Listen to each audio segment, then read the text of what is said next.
हाय दोस्तों, success education अड्डा में आप सभी लोगों का स्वागत है। मैं प्रवीण कुमार, क्लास 12। आज मैं पढ़ाने आया हूँ physics chapter number 3। Chapter number 3 का नाम है विद्युत धारा। लोगों की कमेंट पे सर आप फिजिक्स की वीडियो नहीं डाल रहे हैं, तो उस पर मैंने चैप्टर नंबर 3 का विद्युत धारा, इसका नाम होता है इलेक्ट्रिक करंट। इसके पहले मैं 2 चैप्टर पढ़ा चुका हूँ, जिसमें आपको पहले चैप्टर की वीडियो पढ़ी हुई है, दूसरे चैप्टर की वीडियो पढ़ जाएगी। तीसरा चैप्टर मैं शुरुआत करने जा रहा हूँ इलेक्ट्रिक करंट। अब हम जानेंगे इलेक्ट्रिक करंट क्या होता है, विद्युत धारा क्या होता है। तो देखो, विद्युत धारा क्या होता है हम जानते हैं। विद्युत धारा, विद्युत धारा वर्ड जो आया था आप 9th में, 10th में, 11th में पढ़ चुके हैं कि यहां एक वर्ड आता है आवेश। क्या आता है? आवेश। कहा जाता है जब आवेश का प्रवाह होता है, क्या होता है? आवेश का क्या हो? प्रवाह हो, तो वहां से हमारे निकल के आ जाती है विद्युत धारा। अब बात आई आवेश क्या होता है। दोस्तों, आवेश मैं बता चुका हूं, फिर भी एक बार रिवीजन करा देता हूं आवेश क्या होता है। जैसे मान लो एक कोई वस्तु है, हमने कहा कोई भी वस्तु जो एक्चुअल में रहती है वो उदासीन अवस्था में रहती है। इसका ये मतलब नहीं है कि उस पर चार्ज नहीं होता है। इसका ये मतलब जितने पॉजिटिव होते हैं उतना ही निगेटिव होता है। तो पॉजिटिव और निगेटिव चार्ज एक दूसरे के प्रभाव को निरस्त कर देते हैं, तो उन्हें कहा जाता है उदासीन। जैसे मान लो ये पॉजिटिव है, अगर इसमें 4 पॉजिटिव है तो 4 निगेटिव भी है। तो हमारी वस्तु थी, एक दूसरी वस्तु थी हमारी यहाँ पर।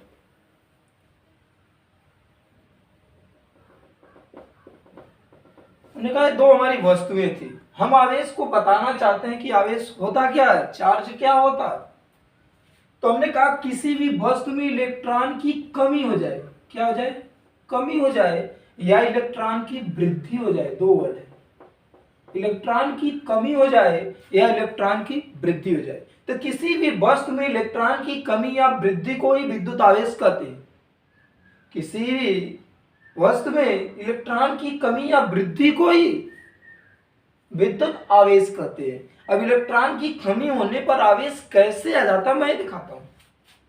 मैंने कहा 2 2 4 4 इसमें इलेक्ट्रॉन है और 4 प्रोटॉन है, मतलब जितने प्रोटॉन है उतने ही इलेक्ट्रॉन है। अगर हमने कहा कि इलेक्ट्रॉन की इसमें कमी हो जाए, मान लो किसी कारणवश से, किसी भी तरीके से यदि इसमें से इलेक्ट्रॉन निकल जाए, जब इलेक्ट्रॉन निकलेगा तभी तो इलेक्ट्रॉन की कमी होगी। मान लो 1 2 3 जितना भी हो निकल जाए, मान लो हमने सपोज दैट 1 इलेक्ट्रॉन को निकाल दिया, तो यदि 1 इलेक्ट्रॉन निकल गया तो इसमें इलेक्ट्रॉनों की संख्या बची कितनी? 3, और लेकिन प्रोटॉन कितने हैं? 4। अब एक तो इससे कट गया, एक इसके प्रभाव को निरस्त किया, ये वाला इसके प्रभाव को निरस्त कर दिया, और ये वाला इसके प्रभाव को निरस्त कर दिया, फिर भी एक प्रोटॉन बच गया। यही आ जाता इस पर चार्ज। अब जिसमें इलेक्ट्रॉन की कमी हो जाती है उस वस्तु पर पॉजिटिव चार्ज आ जाता है।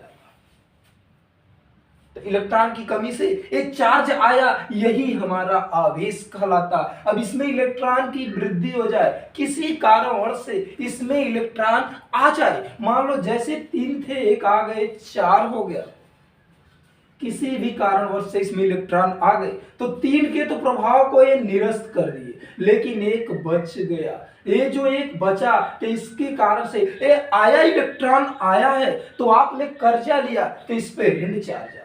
तो यही हमारा क्या हो जाता है? आवेश। तो किसी भी वस्तु में इलेक्ट्रॉन की कमी या वृद्धि को ही आवेश कहते हैं। आया समझ में? या दूसरी परिभाषा में हमने आवेश की परिभाषा बताया था, यदि कोई वस्तु है, इन वस्तु का वह गुण होता है। आवेश क्या होता है? गुण होता है। किसी भी वस्तु का वह गुण होता है जिसके कारण यह किसी अन्य वस्तु पर बल का अनुभव कराने लगे, चाहे वह आकर्षण बल हो, चाहे वह प्रतिकर्षण बल हो। अब हमने इसको समझाने के लिए एक तरीका बताया था कि एक मान लो ये हमारा है, एक वस्तु हमारी, पहली वस्तु, इस पे चार्ज है, एक दूसरी वस्तु है,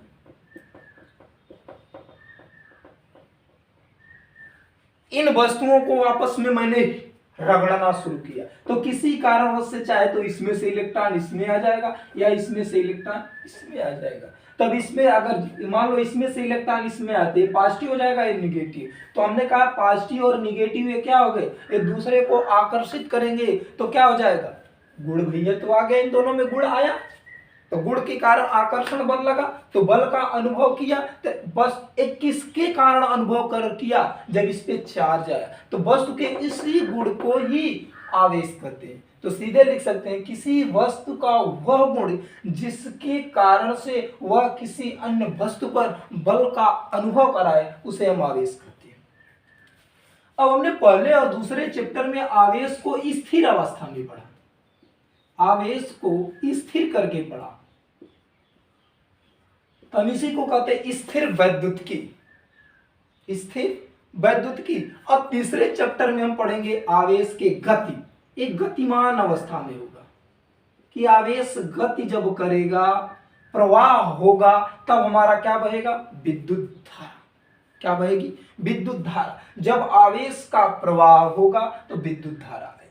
तो हम तीसरे चैप्टर की शुरुआत कर दिए हैं कि हमें आवेश को गतिमान करके पढ़ना है।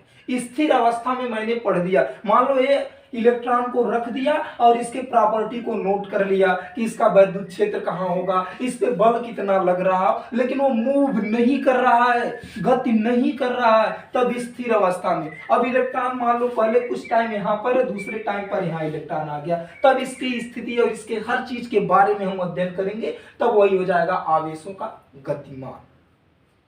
अब बातें रही, अब हम इसको मिटाना चाहते हैं। अब आवेश के बारे में और डीपली जाते हैं। विद्युत धारा यहीं से निकलेगी। हमने कहा कि विद्युत धारा जो होता है वह आवेश प्रवाह होता है।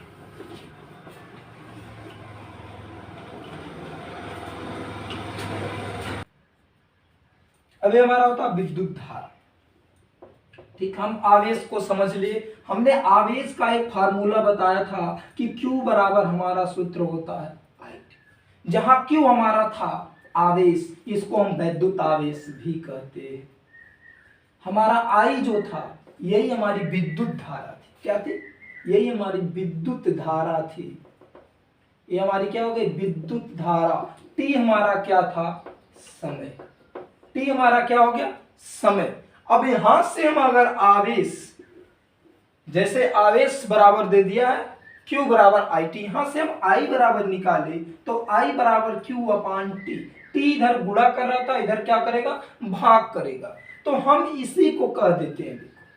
तो हम एक परिभाषा यहां से बनाते हैं कि किसी वस्तु में कुल आवेश और उसके समय के अनुपात को विद्युत धारा कहते हैं।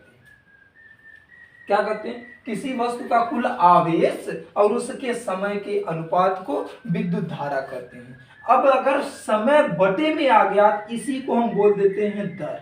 क्या बोलते हैं, दर। अगर समय बटे में आ जाए तो उसको हम बोलते हैं दर। तो हम सीधे यहीं से परिभाषा निकाल के बताते हैं कि I बराबर Q बाई T से हम बताते हैं आवेश प्रवाह। क्या बोलते हैं, आवेश प्रवाह की दर को। समय आ गया तो क्या बोलोगे, दर। तो आवेश प्रवाह की दर को विद्युत धारा कहते हैं। क्या बोलते हैं, विद्युत धारा कहते हैं कि आवेश प्रवाह की दर को विद्युत धारा कहते हैं। आवेश प्रवाह की दर को क्या कहते हैं, विद्युत धारा कहते हैं। जैसे देखा जाए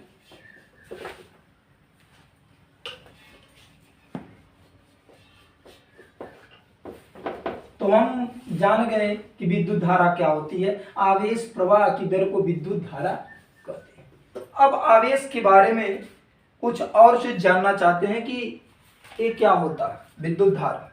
चलो पहली बात इसको देखते हैं। पॉइंट नंबर 1, गुण जान लो कि क्या क्या गुण होता है, क्या क्या प्रॉपर्टी होती है। जैसे आप जैसे भी समझना चाहते हो सोच सकते हो। क्या लिखते हैं, विद्युत धारा, विद्युत धारा को I से प्रदर्शित करते हैं। विद्युत धारा को I से प्रदर्शित करते, किससे प्रदर्शित करते हैं? आई से प्रदर्शित करते हैं। अब यहां से हम सूत्र सीधे निकाल देते हैं कि आई बराबर क्यू अपान टी। तो सारा चीज हमारा हो गया। नेक्स्ट पॉइंट हो गया आई बराबर क्यू अपान टी हो गया। अगले पॉइंट में इसका अगर मात्रक की बात किया जाए, अभी धीरे धीरे हम हर चीज पे डिस्कशन करेंगे। इसका मात्रक की बात किया जाए तो ये अगर मात्रक हो गया यम के यस पद्धति में, यम के यस पद्धति में इसका मात्रक क्या होता है? एक क्या होता है? आई। एक क्या होता है? आवेश। एक क्या होता है? समय। तो आवेश का मात्रक यम के यस पद्धति में हमने बताया था क्या होता है? कूलम। क्या होता है बच्चा? कूलम। और समय का मात्रक क्या होता? तो यम के यस पद्धति में इसका मात्रक निकल के आया कूलम प्रति सेकेंड। कूलम प्रति सेकेंड। इसी को हम कहते हैं एम्पियर। इसी को क्या बोलते हैं? एम्पियर। क्या बोलते हैं? एम्पियर। अगर आपसे पूछ दिया जाए एम्पियर किसके बराबर होता है? कूलम प्रति सेकेंड के बराबर। एम्पियर कूलम प्रति सेकेंड। एक किस पद्धति में? यम के यस पद्धति। यम के यस पद्धति में सभी लोग इसके मात्रक को बता देते हैं, लेकिन बात रही सीजीएस पद्धति में। सीजीएस पद्धति में इसके मात्रक की बात आती है तो सीजीएस पद्धति में इसके मात्रक को लोग बता नहीं पाते। तो देखो सीजीएस पद्धति में हमने कहा कि आवेश का मात्रक सीजीएस पद्धति में क्या होता है? State coulomb. क्या होता है? ध्यान से समझना यार। अब प्रति सेकेंड। अब हमने ये भी बताया है कि कूलम प्रति सेकेंड को एम्पियर कहते हैं। तो यहां से निकल के आया स्टेट स्टेट एम्पियर। क्या आया? State ampere. अगर आपसे पूछ दिया जाए कि सीजीएस पद्धति में विद्युत धारा का मात्रक क्या होता है, तो स्टेट एम्पियर। सीजीएस पद्धति में विद्युत धारा का मात्रक क्या होता है? स्टेट एम्पियर होता है। अब एक और इसका मात्रक होता है एक ए बी। इसका अगला पद्धति एक मात्रक होता है ए बी एम्पियर। अगर पूछ दिया जाए कि ए बी एम्पियर किस पद्धति का मात्रक है, इसका कोई पद्धति मात्रक नहीं होता। एक किसी भी पद्धति का मात्रक नहीं होता। जैसे आपने अगर द्रव्यमान तौलने के लिए कह देते हो, द्रव्यमान तौलने के लिए आप लोगों बात कर देते हो जैसे पसेरी। पसेरी किसी पद्धति का मात्रक नहीं होता दोस्त। हम अपने आसानी के लिए हमने कहा था एक पसेरी, ठीक है। उसी तरह एबी एम्पियर जो होती है विद्युत धारा का एक मात्रक है, लेकिन एक किसी पद्धति में मात्रक नहीं है। आया बात? अब आगे हम चलते हैं। अब ये जान लेते हैं कि इन सभी का मान कितना कितना होगा। अगर आपसे कोई पूछ दे कि एक स्टेट एम्पियर में कितना एम्पियर होता है, तो आपको बताना पड़ेगा एक एबी एम्पियर में कितना मात्रक होता है। तो आप एक एबी एम्पियर या वायर इसको भी बोला जाता है, वायर। वायर से भी कहते हैं, कहीं कहीं लिखा होता है एबी एम्पियर या वायर। तो हम आगे देखते हैं कि मान कितना कितना होता है। अगर स्क्रीनशॉट लेना चाहते ले सकते। धीरे धीरे पढ़ाई को बढ़ाना है, एक दिन पढ़ के तेज हो जाना है। तो चले दोस्तों, चलो देखो। तो हम बात करते हैं एक स्टेट एम्पियर बराबर, एक स्टेट एम्पियर बराबर होता है 1/3 गुणे 10⁹ एम्पियर। मतलब सबसे छोटा एक स्टेट एम्पियर बराबर होता है 1/3 गुणे 10⁹ एम्पियर, ठीक है। एक एबी एम्पियर या एक वायर बराबर होता है, एक वायर बराबर होता है 10 एम्पियर के। कितना होता है? 10 एम्पियर, ठीक है। एक स्टेट एम्पियर बराबर होता है 1/3 गुणे 10⁹ एम्पियर। एक एबी एम्पियर एक वायर या एक वायर बराबर होता है 10 एम्पियर। अब आगे चले, चलो हम आगे चलते हैं, अब बताते हैं।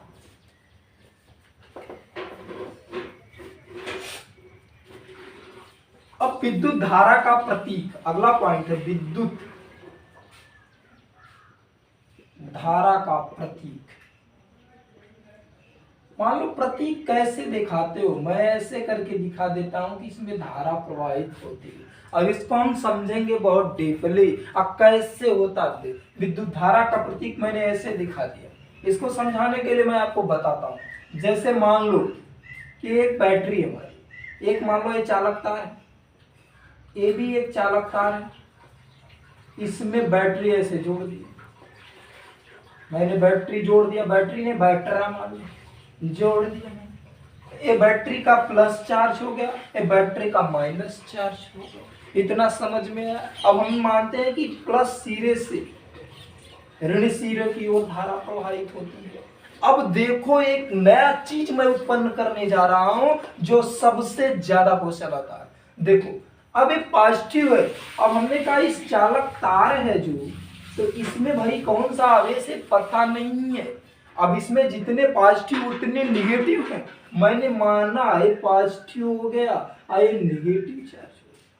अब एक धन सिरा, बैटरी के धन सिरे से जुड़ने के कारण ये धन सिरा हो गया, ये ऋण सिरा हो गया। इसमें जो इलेक्ट्रॉन थे कुछ पॉजिटिव थे कुछ निगेटिव थे, जैसे प्रोटॉन भी रहते हैं इलेक्ट्रॉन भी रहते हैं, ठीक है। अब इलेक्ट्रॉन हमारा ऋणावेशित हो गया, ये वाला सिरा पॉजिटिव हो गया, ये वाला सिरा निगेटिव हो गया। तो बोलो इलेक्ट्रॉन तो हमारा निगेटिव होता है, अब ये निगेटिव वाला सिरा निगेटिव की ओर जाएगा या पॉजिटिव की ओर जाएगा? अब आप लोग बताओ दोस्त, पॉजिटिव की ओर जाएगा। अब जब पॉजिटिव की ओर दोस्तों जा रहा है तो इसकी दिशा किधर, इधर से इधर हो रही है। अब इलेक्ट्रॉन की दिशा किधर हो रही है, उधर से इधर आ रहा है। अब इलेक्ट्रॉन इस तरफ आ रहा है, इसीलिए कहा जाता है कि आवेश प्रवाह की दर को विद्युत धारा कहते हैं, या इलेक्ट्रॉन के विपरीत दिशा में, इलेक्ट्रॉन के विपरीत दिशा में विद्युत धारा प्रवाहित होती है।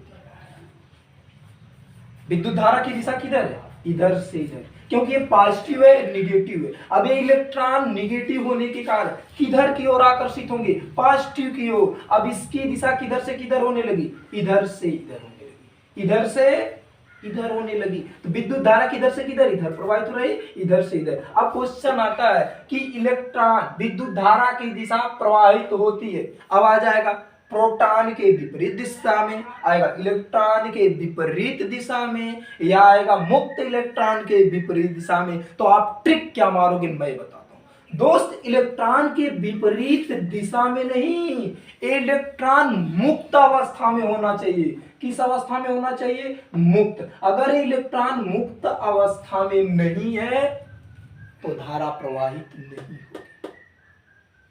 अब आपको लुईस बंद बनाना सिखाया गया है, तो उसमें मुक्त इलेक्ट्रॉन आपको बताया गया होगा कि मुक्त इलेक्ट्रॉन क्या होते हैं। बंद इलेक्ट्रॉनों को छोड़ के लोन पेयर इलेक्ट्रॉनों को होता है, वही हमारा बॉन्ड पेयर इलेक्ट्रॉन को छोड़ के लोन पेयर इलेक्ट्रॉन की संख्या ही मुक्त इलेक्ट्रॉन। वह स्वतंत्र कितना है, जब यह स्वतंत्र रहेगा तभी तो मूव करेगा, जब ये मूव करेगा तो धारा प्रवाहित होगी। अगर तब तक धारा प्रवाहित नहीं होगी जब तक मुक्त इलेक्ट्रॉन प्रवाहित नहीं होगी। अब क्वेश्चन आ जाता है कि विद्युत धारा प्रवाहित होने का मुख्य रीजन क्या है, मुख्य कारण क्या है, तो आपको बताना पड़ेगा मुक्त इलेक्ट्रॉन का होना। नंबर 1, मुक्त इलेक्ट्रॉन का होना। अगर मुक्त इलेक्ट्रॉनों की संख्या है तभी धारा प्रवाहित होगी, नहीं तो धारा प्रवाहित नहीं होगी। अब मान लो जितना मुक्त इलेक्ट्रॉन अगर ना हो, मान लो किसी कारणवश, जैसे मैंने प्लास्टिक ले लिया, प्लास्टिक में भी इलेक्ट्रॉन है, क्योंकि कहा गया कोई भी द्रव्य है तो द्रव्य जो होता है इलेक्ट्रॉन प्रोटॉन और न्यूट्रॉन से बना होता है, ये आपको पहले बताया गया है। तो हमारा प्लास्टिक में धारा क्यों नहीं प्रवाहित होती, आपके अंदर क्वेश्चन आना चाहिए, क्योंकि उसमें मुक्त इलेक्ट्रॉन नहीं होते। जिसमें मुक्त इलेक्ट्रॉन नहीं होंगे उसमें धारा प्रवाहित नहीं होगी। अब लुईस संरचना आपने 11th में पढ़ा होगा, एक बार जाके देखिएगा मुक्त इलेक्ट्रॉन क्या होते हैं। उसमें हमने बता दिया कि लोन पेयर इलेक्ट्रॉनों की संख्या ही मुक्त पेयर इलेक्ट्रॉनों की संख्या हो जाती है। एक बार उसको आप डिटेली पढ़िएगा तो आपको मुक्त इलेक्ट्रॉन संख्या समझ में आ गया। मुक्त इलेक्ट्रॉन क्या होते हैं? जो स्वतंत्र हो जाए, जो किसी से बंध न बनाते हो। जैसे कोई भी परमाणु होता है, जैसे सोडियम Na हमारा है, अगर इसके बाह्य कोश में 1 इलेक्ट्रॉन है, और क्लोरीन हमारा क्या 17 है, इसके बाह्य कोश में 7 इलेक्ट्रॉन है। ठीक है, 2 2 4 2 6 1 7। लेकिन 1 इलेक्ट्रॉन 1 से बंध बना लेगा, लेकिन और ये बाकी 6 इलेक्ट्रॉन हमारे क्या हो गए? बाकी 6 इलेक्ट्रॉन क्या हो गए? मुक्त इलेक्ट्रॉन।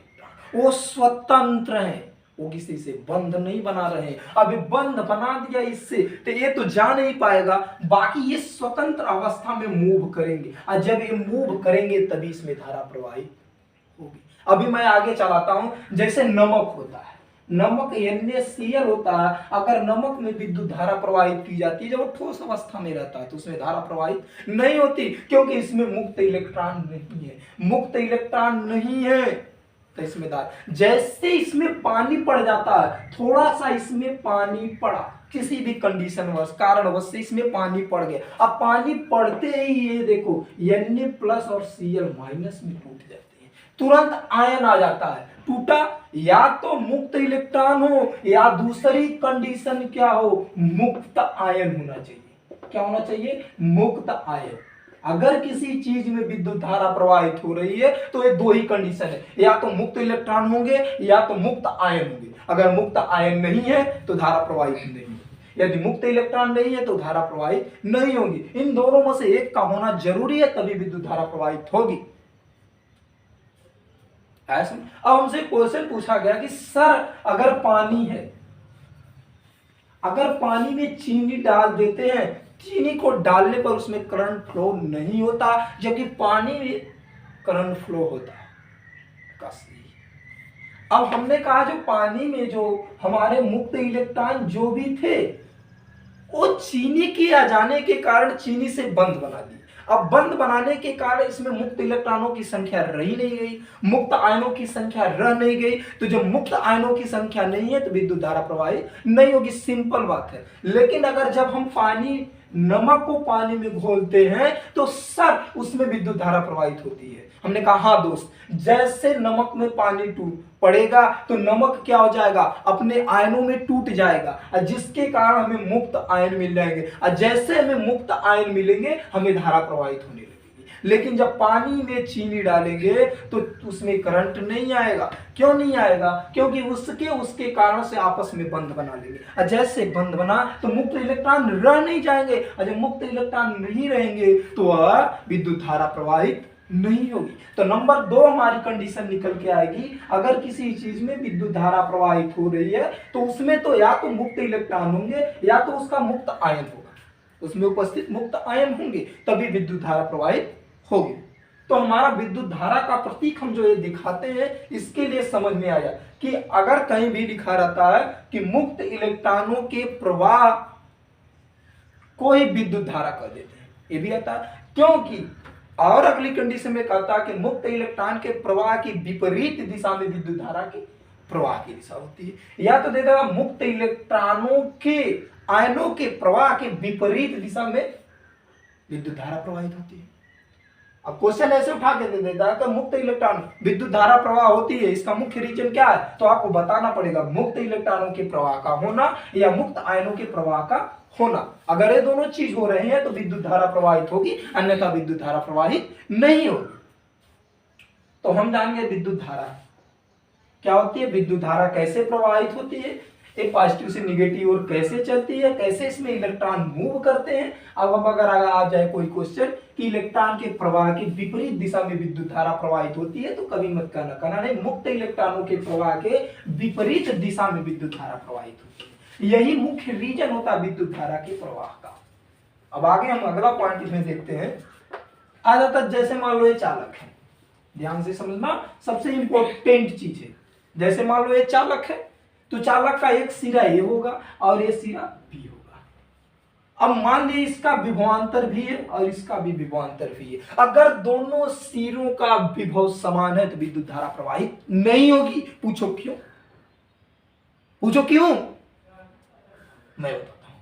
क्योंकि कहा गया आवेश का तल, आवेश के तल को कहा गया है, आवेश के तल को वैद्युत विभव कहते हैं। ठीक है, हमने बताया था जब वैद्युत विभव पढ़ाया था, तो यहां भी क्या है, आवेश का तल। दोस्त जब भी विभव यहां भी है और यहां भी विभव भी है, तब यहां भी आवेश का तल वही होगा जो यहां पर आवेश का तल है। जब दोनों जगह आवेश का तल समान है तो आवेश प्रवाहित होंगे नहीं, जब आवेश प्रवाहित नहीं होंगे तो विद्युत धारा प्रवाहित नहीं होगी, विद्युत धारा प्रवाहित नहीं होगी।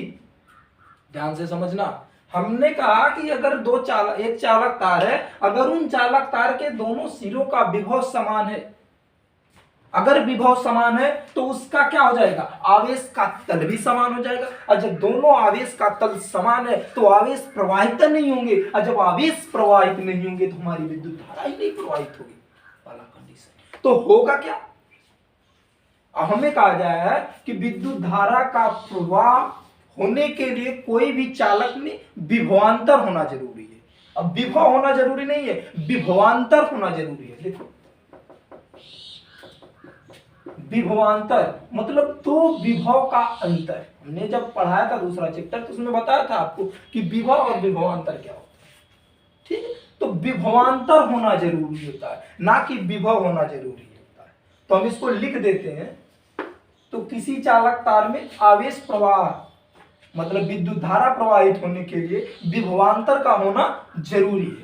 ऐसे तो अगले पॉइंट में हम बोल देते हैं, लिख देते हैं ये, तो उसके अगले पॉइंट में नोट कर लो, विद्युत धारा प्रवाहित, विद्युत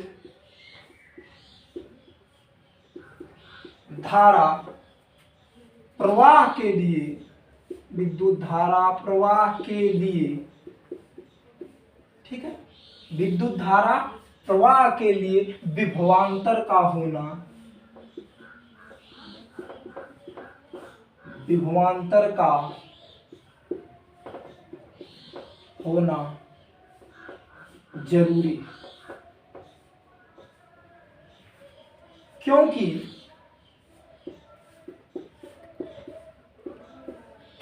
विद्युत धारा, क्योंकि विद्युत धारा उच्च विभव से, क्योंकि विद्युत धारा उच्च विभव से निम्न विभव, उच्च विभव से निम्न विभव की ओर प्रवाहित होती है।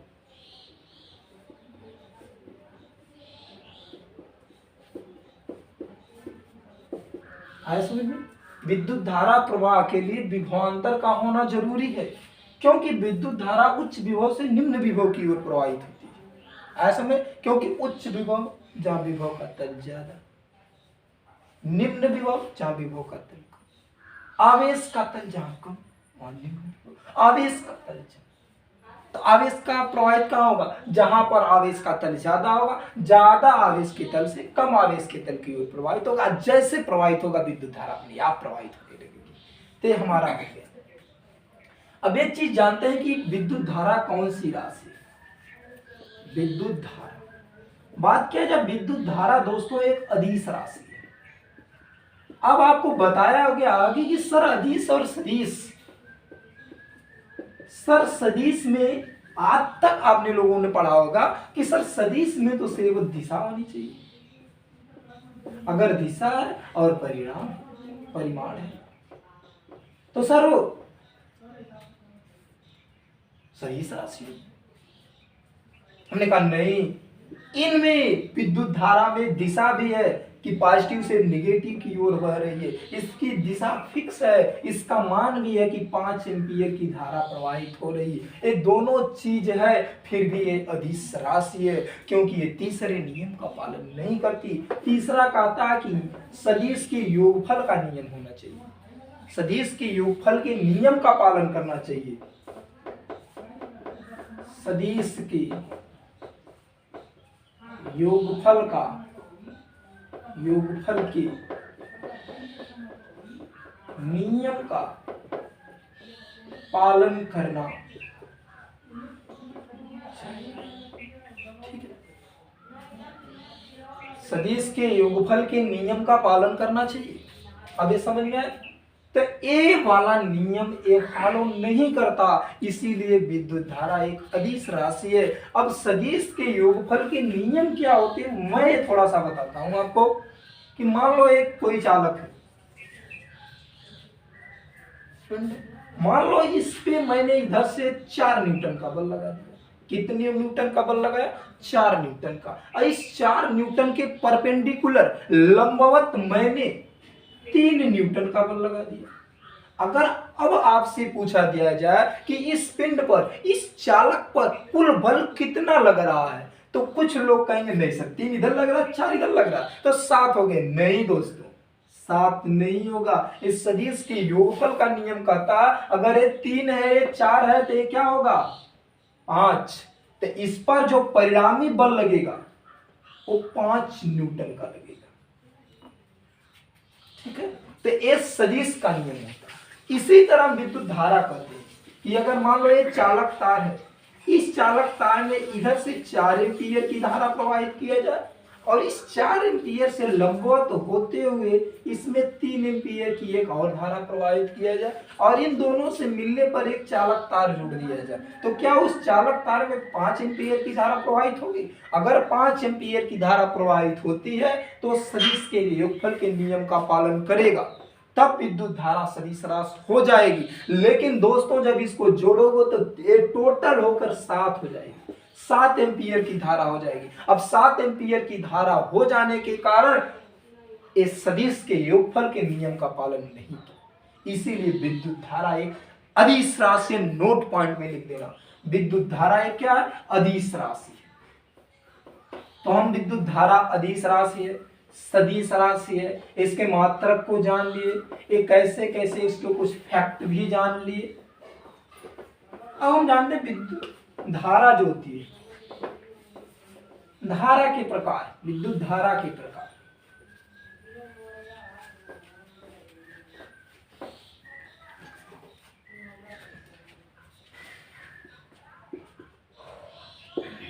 विद्युत धारा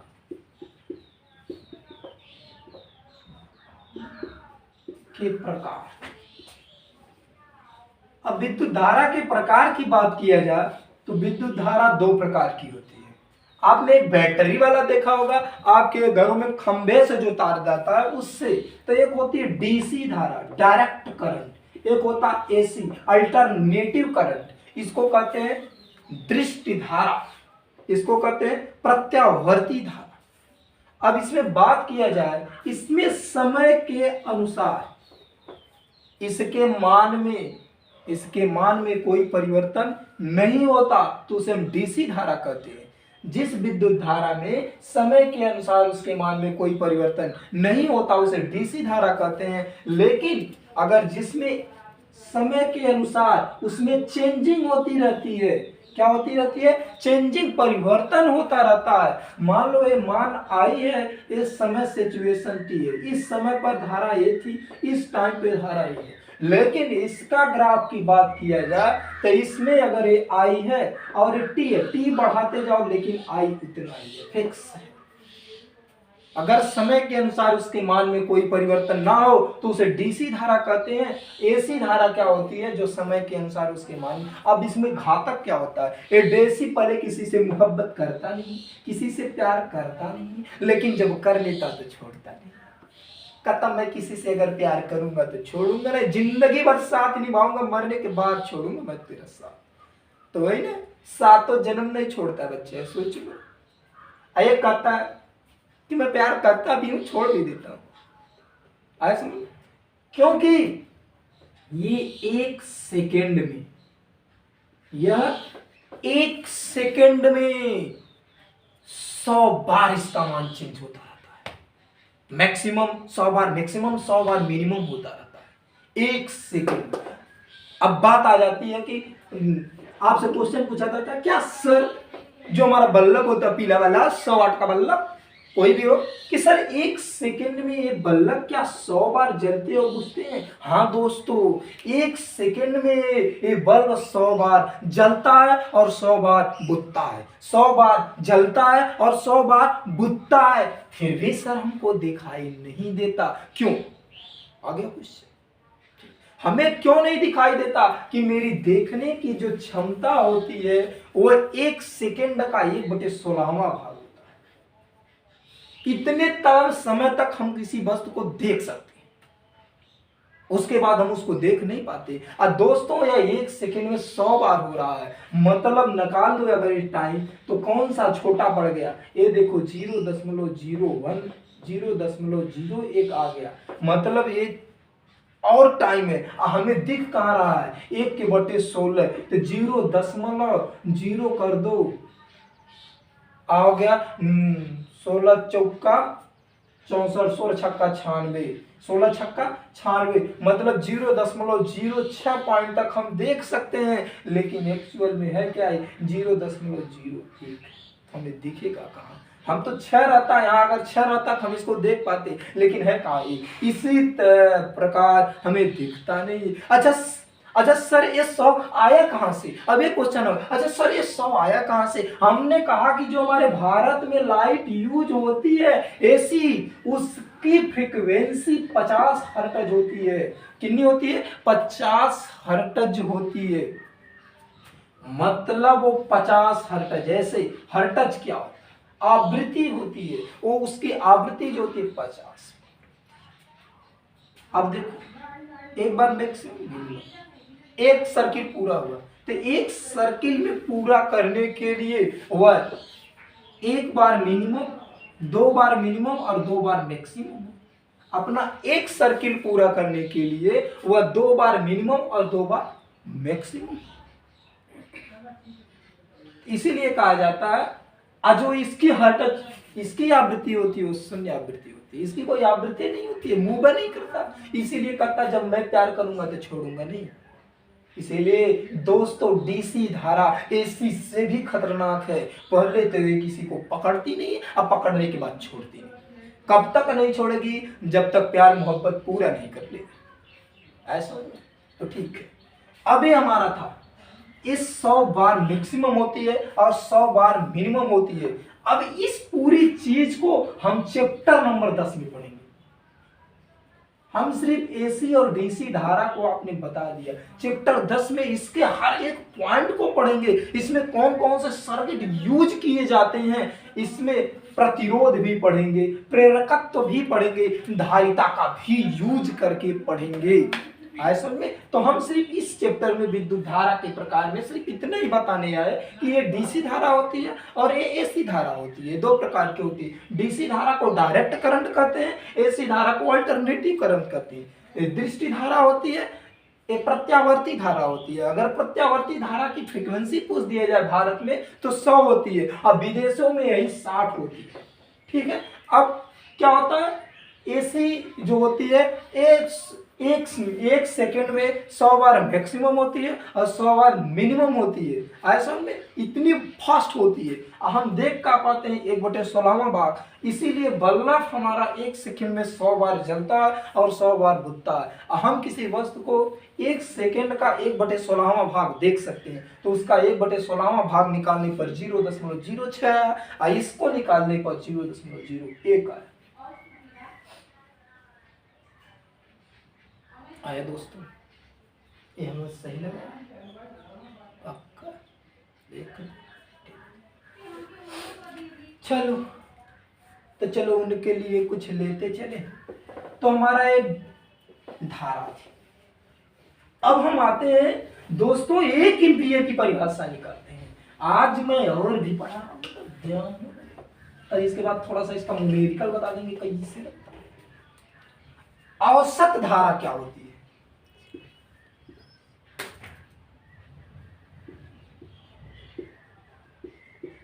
औसत धारा,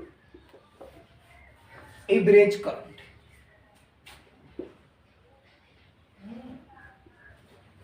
ये क्या होता है? एवरेज करंट क्या होता है, औसत धारा क्या होती है, मैं ये बताना चाहता हूँ। बोले देख लो, एवरेज करंट, औसत धारा क्या होती है, ये होता है, देखो देखो दोस्तों, डेल्टा क्यू अपान डेल्टा डेल्टा टी समय में उसमें आवेश का परिवर्तन यदि डेल्टा क्यू हुआ तो एवरेज हो गया। एवरेज इसमें दो टाइम रहता, मान लो T1 समय पर उसका आवेश Q1 था, मान लो T1 समय पर उसका आवेश Q1 था और T2 समय पर उसका आवेश Q2 हो गया। तब यहां से जब निकालेंगे तो हमें एवरेज करंट पता चलेगा, औसत विद्युत धारा पता चलेगी। इसको ऐसे औसत विद्युत धारा, एक होता तात्क्षणिक विद्युत धारा, तात्क्षणिक विद्युत धारा, सही बता दें,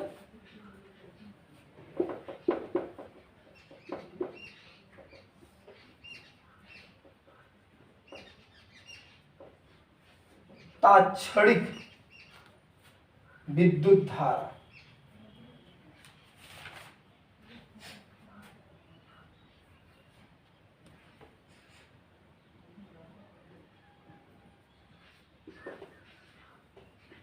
तात्क्षणिक दोस्तों, तात्क्षणिक विद्युत धारा,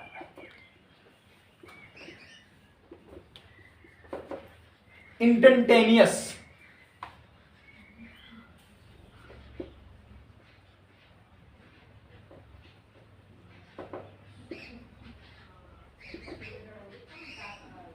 इंस्टेंटेनियस इलेक्ट्रिक करंट, तात्क्षणिक विद्युत धारा कहते हैं। इसको INST से प्रदर्शित करते हैं। यहाँ क्या होता है, इन तात्क्षणिक क्या होता है, एक निश्चित पॉइंट होता है जिसमें इसमें क्या होता है, T1 सेकेंड पर रहता, T2 समय पे, इस पे T सेकेंड पर क्या होगा, इसके लिए delta Q upon delta T, एक निश्चित पॉइंट पर। हमने तात्क्षणिक बताया जाए, किसी समय, चलो किसी समय आपको पूछ लिया जाए आपका वेलोसिटी क्या है, तुरंत बता दो, तो वही उसका तात्क्षणिक वेग होता है। तो इसी तरह तात्क्षणिक dq अपॉन dt, अब ये सवाल में मैं इसका प्रयोग कराऊंगा और बताऊंगा सवाल कैसे होता है। तो आज समझ में, औसत धारा क्या होती है, एवरेज वेलोसिटी, इसमें कम से कम टाइम दो दिया होगा, मान लो टाइम यहां से दिया होगा T1 1 सेकेंड से 6 सेकेंड तक, ये हमारा एवरेज निकलेगा। अगर पूछ दिया जाए नहीं 5वें पर T बराबर 2 पर विद्युत धारा क्या होगी, तब dq अपॉन dt का प्रयोग किया जाता है। तो हमारा होता है तात्क्षणिक। तो इस तात्क्षणिक को समझते रहिए और आगे आप लोग बढ़ते रहिए। तो हमने इसके वेग को पढ़ लिया, अब आगे हम पढ़ेंगे क्वेश्चन, आवेश के समीकरण से विद्युत धारा कैसे निकालते हैं। अगला है आवेश के समीकरण से, आवेश के समीकरण से विद्युत धारा, विद्युत धारा ज्ञात करना। जैसे क्वेश्चन दे दिया, जैसे क्वेश्चन दिया, यदि किसी परिपथ में, क्वेश्चन दिया यदि किसी परिपथ में उत्पन्न विद्युत आवेश का मान 60 स्क्वायर प्लस 5t हो, 60 स्क्वायर प्लस 5t हो, तो t बराबर 2 सेकेंड पर बहने वाली धारा का मान ज्ञात कीजिए। ध्यान से समझना। अब क्वेश्चन क्या है, यदि किसी परिपथ में उत्पन्न विद्युत आवेश, विद्युत आवेश Q का मान दे दिया, Q बराबर 6t स्क्वायर प्लस 5t दे दिया हो, तो t बराबर 2 सेकेंड में बहने वाली धारा। हमने कहा जब ऐसे समीकरण आ जाएं तो I बराबर हमारा होता है dq upon dt। dq upon dt, मतलब आवेश को समय के साथ क्या कर दे, अवकलन कर दे। तो इसका समय के सापेक्ष क्या कर दे, अवकलन कर दे। क्या कर दे, समय के सापेक्ष इसका अवकलन कर दे। समय के सापेक्ष क्या कर दे, अवकलन कर दे। तो क्या हो जाएगा, dq बटे dt, ए बराबर क्या हो जाएगा बताना, 6 दूना 12, 12t, 6 दूना 12t, ए कितना हो जाएगा प्लस के 5t। हमें कितना चाहिए, ये हमारा क्या विद्युत धारा, लेकिन किस पर, t बराबर 2 सेकेंड पर। हम निकाल दे सीधे dq बटे dt कितने पर, 2 पर। तो यहाँ t का मान कितना रख दे, 2। तो 12 गुणे 2 प्लस 5, तो 12 दूना 24, तो 24 4, 24 और 5 29 हो गया। कितना आ गया, 29 एम्पीयर। ठीक है, तो विद्युत धारा, अब इसको हम आई कर देते हैं, t बराबर 2 कर दे, या तो यहाँ ऐसे लिख सकते हो t बराबर 2। ठीक है, मतलब अगर किसी परिपथ में आवेश का मान ऐसे दिया हो, अगर आपसे धारा पूछ दिया जा रहा हो, तो आप सीधे इसका क्या कर दोगे, अवकलन कर दोगे। अवकलन करके आप सीधे इसका मान निकाल दोगे। अब दूसरी बात आ जाती है, अब ऐसे सवाल आपको लगा सकते हैं। अब इसी पर दूसरा क्वेश्चन आता है कि अगर विद्युत धारा का समीकरण दिया हो, विद्युत धारा के समीकरण से आवेश कैसे ज्ञात करें। अगला लिख दो, विद्युत धारा के समीकरण से, विद्युत धारा के समीकरण से आवेश का मान कैसे निकालें। जैसे मान लो कोई क्वेश्चन दे दिया, यदि किसी परिपथ में बहने वाली धारा का मान, यदि किसी परिपथ में बहने वाली धारा का मान I बराबर 2t प्लस 5 हो तो t बराबर 2 सेकेंड से t बराबर 3 सेकेंड के बीच, ऐसे क्वेश्चन के बीच, विद्युत के बीच विद्युत आवेश का क्या मान होगा। क्या दे दिया कि t बराबर 2 सेकेंड से t बराबर 3 सेकेंड के बीच विद्युत आवेश का क्या मान होगा। तो किसी परिपथ में बहने वाली धारा का मान I बराबर क्या दे दिया है, अब हम सीधे दिखाते हैं, I बराबर 2t बटे 2t प्लस 5 दे दिया है। ठीक है, अब हम सूत्र जानते हैं। सूत्र क्या होता है हमारा कि अगर I बराबर हम निकाले तो dq बटे क्या होता है, dt। अब यहां से हमें dq बराबर चाहिए, तो क्या हो जाएगा, I dt बराबर dq। हमें dq का मान चाहिए, हम सीधे लिख दें dq बराबर क्या होगा, I dt के। अब I का मान हम यहाँ रख दें, तो I का मान यहाँ रख देते हैं, तो dq बराबर हो गया 2t प्लस 5 dt। अब हमें इसका यदि समाकलन कर दें तो हमारा मान निकल जाएगा। इस कंडीशन में इसका हम समाकलन करते हैं, क्योंकि देखो हमें dq को हटाना, हमें सिर्फ q चाहिए।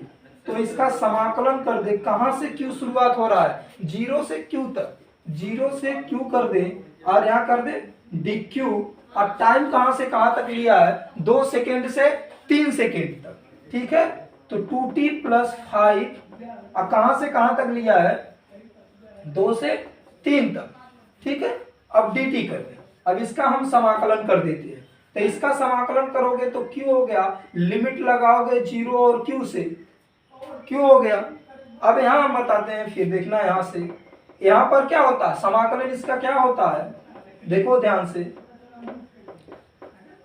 इसका समाकलन क्या होता है, 2t स्क्वायर बटे 2 और प्लस के 5t होता है। समाकलन में एक घात बढ़ जाती है और बटे आ जाता है, समाकलन में एक घात बढ़ जाती है और बटे आ जाता है, लिमिट 2 से 3 तक। अब मैं इसको यहाँ मिटा के यहाँ सॉल्व करने जा रहा हूँ। देखो, तो यहाँ से पहले ऊपर वाली अपर लिमिट, फिर minus lower limit. Upper limit q की जगह q माइनस 0 ही रहेगा, लेकिन इधर देखो, ये 2 से 2 तो कैंसिल हो गया, लेकिन टी स्क्वायर है तो टी के जगह आप 3 रखोगे तो क्या हो जाएगा 3 स्क्वायर, तो 3 पर स्क्वायर हो गया। अब फिर माइनस लोअर लिमिट -2 के पावर 2, ठीक है, प्लस के, अब इसमें रखो, ये क्या हो गया 5 है, तो 5 टी की जगह 3 माइनस के 5 गुना 2, ये भी सोल्व। या तो पहले अपर लिमिट रख के फिर लोअर लिमिट कर दो, ऐसे कर दो, पहले अपर लिमिट रखो तो 3 का स्क्वायर प्लस 5 गुना 3, ये कर दो। अब माइनस के, अब दूसरी लिमिट रख दो तो 2 का स्क्वायर माइनस प्लस के 5 गुना 2 कर दो, ऐसे भी है। तो 3 त्रिक का 9, अब प्लस के 5 तिहाई 15, अब माइनस के 2 दूना 4, अब प्लस के 5 दूना 10, तो ये कितना हो गया, जोड़ो 15 10 25 मतलब 24 हो गया। अब माइनस के कितना हो गया 14 हो गया, तो घट के कितना आ गया 10। इस तरह से आप लगा सकते हो। तो ये हमारा विद्युत धारा का अभी परिचय था और विद्युत धारा के बारे में बताया। अब मैं अगले वीडियो में, नेक्स्ट वीडियो में अगला टॉपिक लेकर आऊंगी। इस वीडियो में आप बने रहिए और इसको देखते रहिए और ज़्यादा से ज़्यादा इसको शेयर करिए। और किसी भी कारणवश अगर कोई रीजन हो तभी घर से बाहर निकले, अन्यथा बाहर ना निकले, घर पर ही पढ़ाई करें। धन्यवाद।